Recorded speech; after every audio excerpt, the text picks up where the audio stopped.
कादों में से कमल खिलाने की क्षमता रखने वाले गुरु अद्भुत होते हैं। अरे गुरु को दे न माने ब्रह्मानंदम परम सुखदम, जो ब्रह्म का आनंद दे, परम सुख दे और ज्ञान की मूर्ति है। तो मूर्ख हृदय न चेत, यद्यपि गुरु मिलहि बिरंची सम। धनभागी वे हैं जो सत्संग की शरण लेते हैं, सत्पुरुषों की शरण लेते हैं। निगाह मात्र से, दृष्टि मात्र से शिष्य के साधक की जन्मों जन्मों की साधना मानो पूर्ण करने का प्रसार अपना पवित्र प्रेम सींच देते।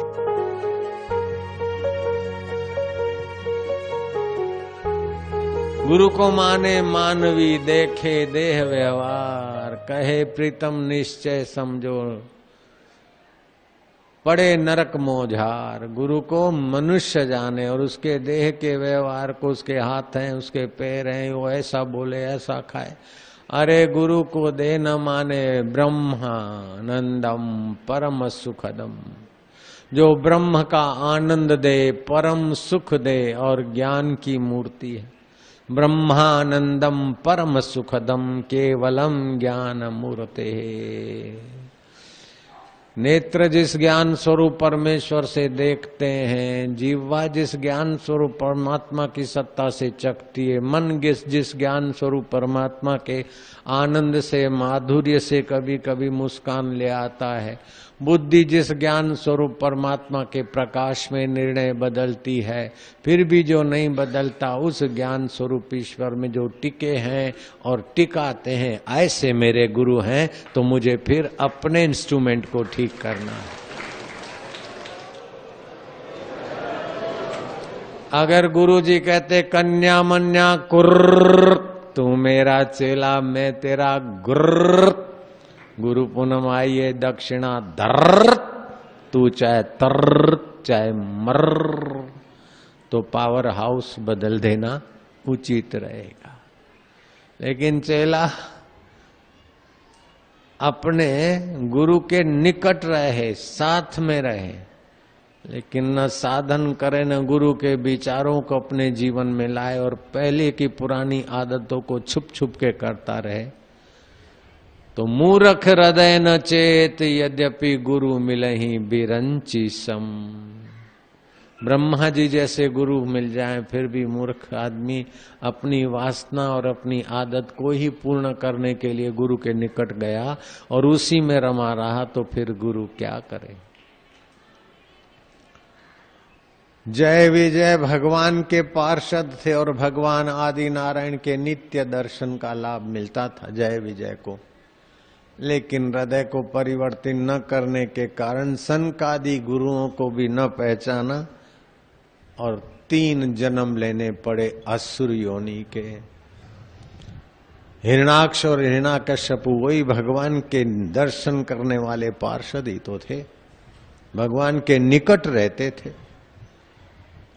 कुंभकर्ण और रावण वही जय विजय, शिशुपाल और दंतवक्र वही जय विजय।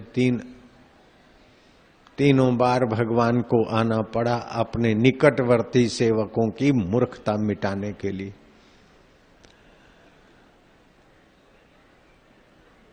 कादों में से कमल खिलाने की क्षमता रखने वाले गुरु अद्भुत होते हैं। कुछ गुरु लोग तो स्पर्श से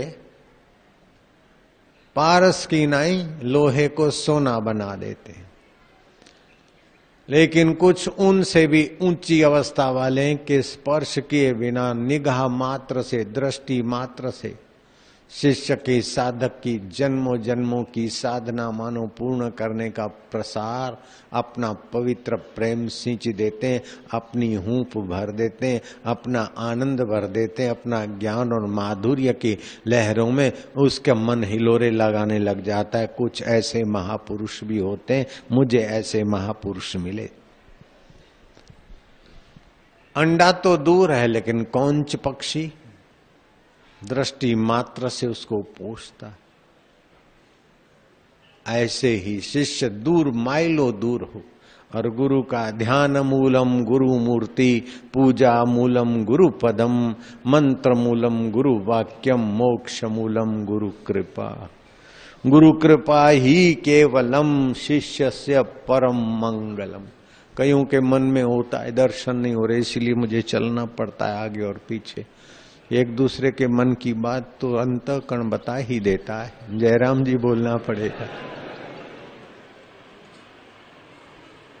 जैसे किसी चीज को ऊपर फेंकने के लिए चेतन का हाथ चाहिए, ऐसे ही विषयों में, विकारों में, जन्म में, मरण में, देहध्यास में फंसे हुए जीव को ऊपर उठाने के लिए व्यवस्था कर दे। उसके शरीर के दोषों को निर्दोषता का मार्गदर्शन दे, वाणी के दोषों को निर्दोषता का प्रसाद दे, मन के दोष से भरे वासनामय समूह को निर्दोष नारायण के ज्ञान से, ध्यान से, प्रेम से भर दे। मनुष्य केवल रोटी का भूखा नहीं है, उसे सांत्वना की जरूरत है, उसे प्रेम की जरूरत है, उसे परमात्मा रस की भी जरूरत है। दुनिया के कितने भी रस मिल जाएं, दुनिया का कितना भी वैभव और रस मिल जाए, लेकिन परमात्मा रस के बिना मानवी नीरसता का एहसास करता है। बड़े बड़े धनाढ्य, बड़े बड़े सत्तावान भी नीरसता मिटाने के लिए शराब की, कबाब की, दुराचार की शरण लेते हैं। धनभागी वे हैं जो सत्संग की शरण लेते हैं, सत्पुरुषों की शरण लेते हैं। हम सत्पुरुष के चरणों में आए हैं तो हमें 11 प्रकार के लाभ हो जाते हैं।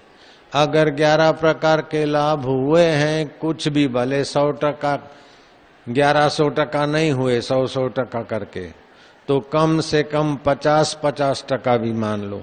1100 मार्क में से 500 मार्क भी आ जाएगा तो हम पास माने जाते हैं। तो एक तो महापुरुषों के संपर्क में गए तो आप देखो कि आपको पहले जितना सुख दुख के समय सुख दुख होता था या दुख की चोट लगती थी, अभी वैसी लगती है कि कम हो गई। सुख में जितना पहले मन लल्लू होता था, ऐसा अभी होता है क्या? अगर होता है तो या तो गुरु रूपी पावर हाउस ऐसा ही है देखने भर को। अगर सुख में दुख में वैसे की वैसी असर होती है तो समझो गुरु रूपी पावर हाउस में दम नहीं है, आप गुरु बदल दीजिए। जयराम जी की। अगर संसार में आसक्ति पहले जैसी रही तो समझ लेना कि गुरु का फायदा हमने नहीं लिया अथवा गुरु फायदा देने के योग्य नहीं। संसार की आसक्ति मिट रही है, सुख दुख की चोट कम लगती है। नीच हल्का साहित्य पहले जितना प्यारा लगता था अब उतना प्यारा नहीं लगता है और सत साहित्य प्यारा लगता है। दुष्कर्म जितने प्यारे लगते थे अब दुष्कर्म वो प्यारे नहीं लगते, सत्कर्म प्यारे लगते हैं। भीड़ भाड़ और ऐश आराम जो अच्छा लगता था उसकी जगह पे एकांत और त्याग, संयम और सेवा अच्छी लगती है। तो पावर हाउस पावरफुल है और शिष्य भी उसका फायदा ले रहा है। नारायण हरि, नारायण हरि। अगर पावर हाउस में पावर नहीं हो तो आप पावर हाउस बदल दो, अपना गुरु बदल दो। अगर इंस्ट्रूमेंट में गड़बड़ है तो इंस्ट्रूमेंट को ठीक कराओ, अथवा तो फ्यूज ही उड़ गया है तो उसको ठीक करो। 3 कारण होते, या तो पावर हाउस बोगस होता है, या तो फिर इंस्ट्रूमेंट में कहीं गलती होती है, या तो फ्यूज उड़ा हुआ होता है। आप देख लेना, इन तीनों में से कहीं भी गड़बड़ दिखे, पावर हाउस में गड़बड़ दिखे तो आप तुरंत आज अभी उठ के जा सकते हैं। जयराम जी की। इसमें कोई दोष नहीं लगेगा कि चलो गुरु बदलने से नरक में जाएंगे। अरे भाई वो गुरु ही कह रहे कि अगर मेरे से कोई फायदा नहीं होता तो चले जाना, दूसरा गुरु कर लेना। लेकिन रखड़ेल ढोर की नहीं, गुरु तो बदले और अपना मन नहीं बदले। अपना विचार नहीं बदले, अपना कुकर्म छोड़ना नहीं बदले तो गुरु क्या करे। से ज्योत जगाओ सद्गुरु, ज्योत से ज्योत जगाओ, मेरा अंतर तिमिर मिटाओ, सद्गुरु ज्योत से ज्योत जगाओ।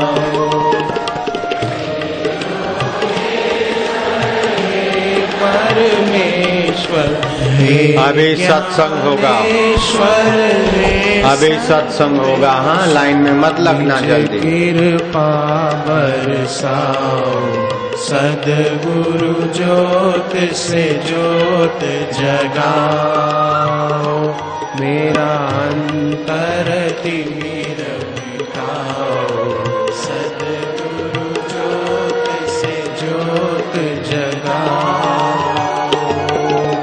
हम बालक तेरे द्वार पे आए, हम बालक तेरे द्वार पे आए, मंगल दर्श दिखाओ, सद्गुरु ज्योत से ज्योत जगाओ, मेरा अंतर तिमिर मिटाओ, सद्गुरु ज्योत से ज्योत जगाओ। शीश झुकाए करे तेरी आरती,